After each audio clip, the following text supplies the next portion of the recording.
Last time we've set up some features already available in the CNC lathe and started adding axis covers.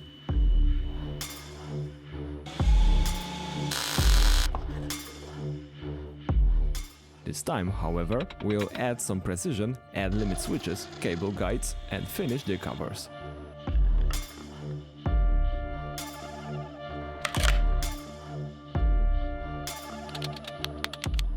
I'm going to start today with adjusting the geometry of the spindle against the X and Z axis. I've got a precision ground rod, this time a shorter but a thicker one. It shouldn't bend any relevant amount. I should be able to use it on about 370mm away from the chuck. If I get precise on such range, it should be sufficient for now. After installing the tailstock there will be need for further adjustments, but that will be against the spindle, which should be already good after today. I started with checking the runout on the end. About 20 microns, not bad on such long stickout, I guess. Now let's check if the spindle is right in the up and down directions. About 0.3mm, that's something that has to be adjusted.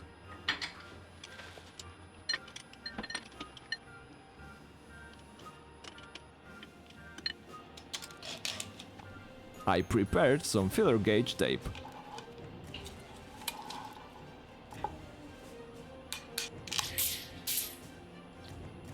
I estimated the needed thickness and added it right under the spindle head. Actually, there was needed about 0.25mm in the back of the spindle. It leaned it down a bit in the process. After some trial and error, I managed to be somewhere in the 10 micron range in the whole length of the rod. That's about 4/10,000ths of an inch for all my imperial friends. I also had to adjust a bit in the perpendicular plane.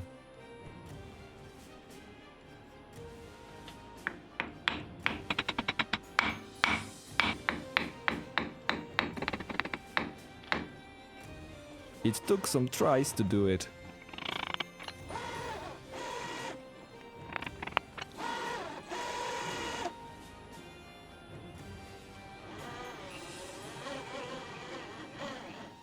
After getting a satisfactory result, I carefully tightened it. And the final measurements.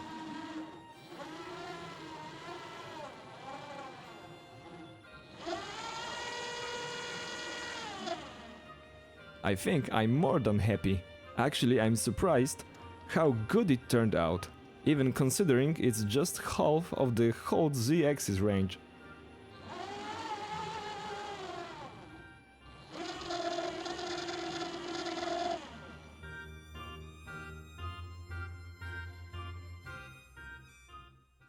Let's perform a quick test cut, for fun of course.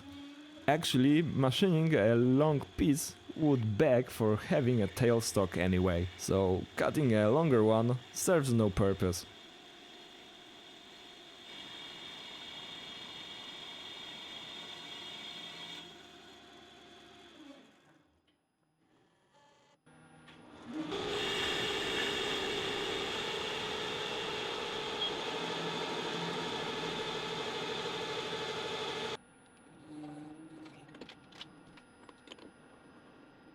Being honest, I can't wait to start doing next projects using this machine. It's already a huge upgrade to my old homemade lathe. That's kinda promising, I guess. Not bad, at least. But first things first.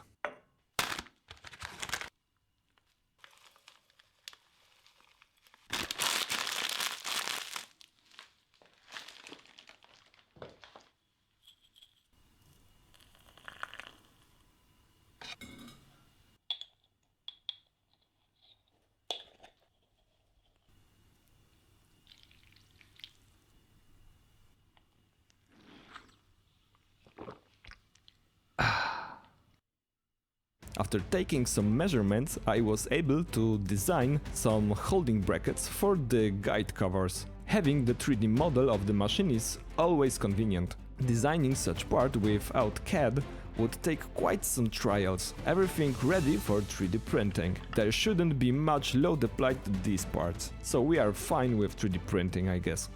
Sadly, my design wasn't considering these parts earlier.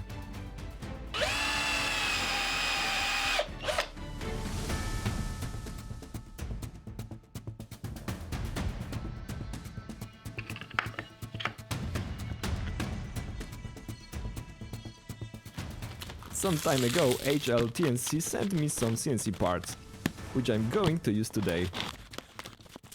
Link to all these parts are in the description. For now, one of them are the guide covers for the linear rails.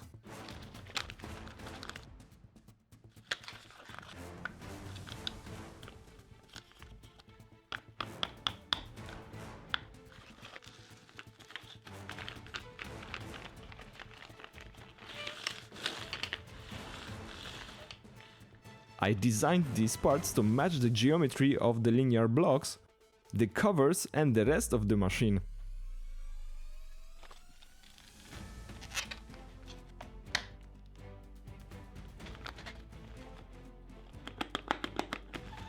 It's going to be mounted with M5 screws.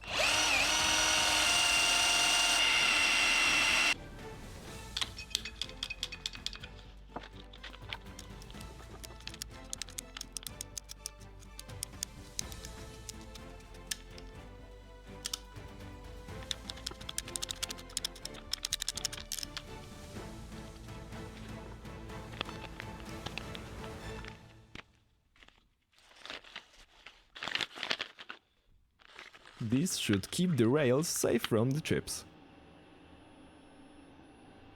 Taking the opportunity, I decided to redesign the ball screw cover bracket. I was afraid of chips getting in between the pulleys and the belt of the Z-axis. The STL file got straight from ZW3D to Cura, which translated it to G-code for the printer. And the printer did the rest while I could take a quick nap.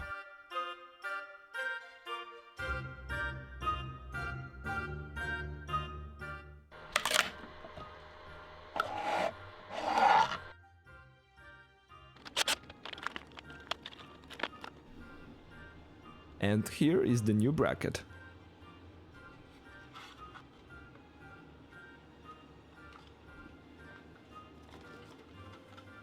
Here I already realized I forgot something weird. On the PC it seemed okay. So yeah, I had to adjust it a bit by hand.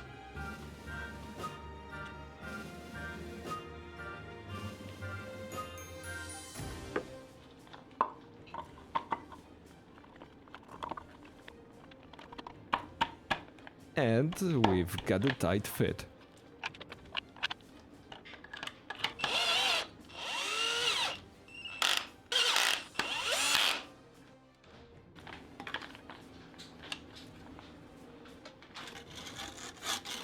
Now the limit switches. These are inductive proximity sensors, normal closed with NPN type output. These recognize metal when it gets close. I designed some small holders for these. The sensor is going to send a signal to the CNC controller when it sees this little linear block screw nearby. This is 3D printed out of PETG and ready to be applied.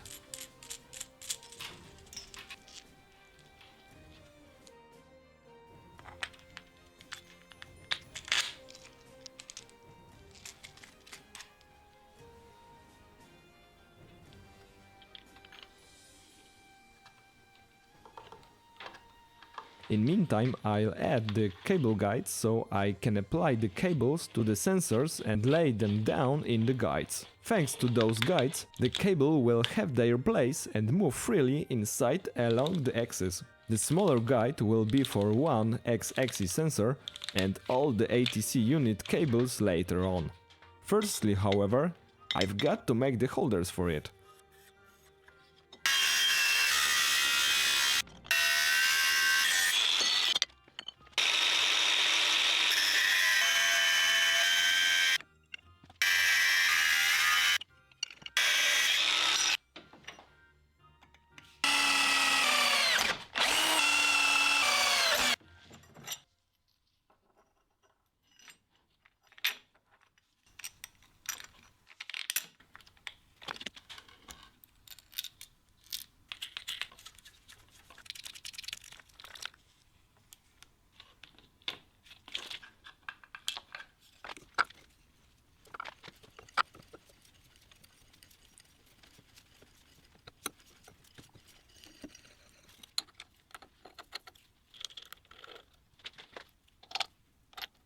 One guide is attached straight to the x-axis plate.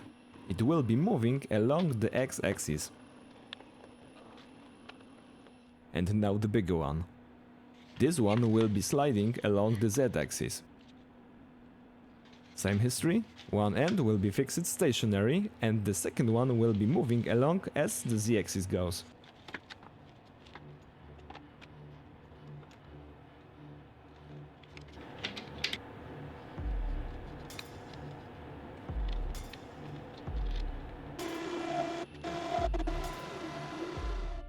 Now having the guides ready, I could add the rest of the axis limit sensors. All of that will add much safety to the machine. Everything is on place, so the cables can go where they belong.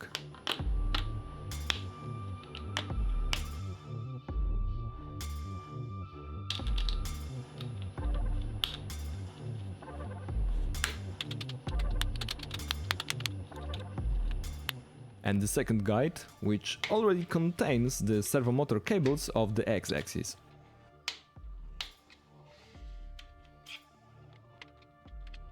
Let's fill it up, but still some space to be used later on.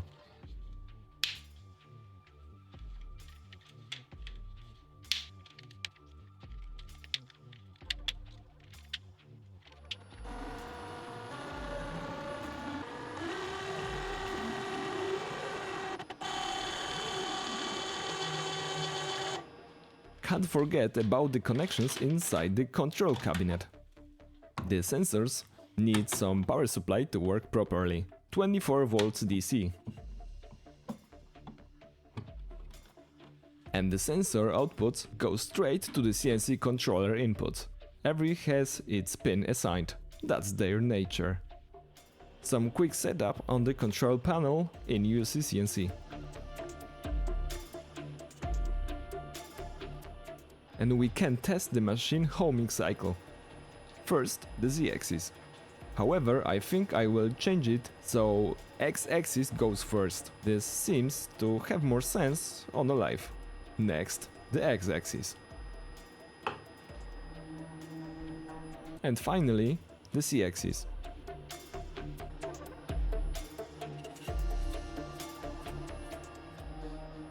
There will be a b-axis when the ATC is ready, but that's in the future. Homing done.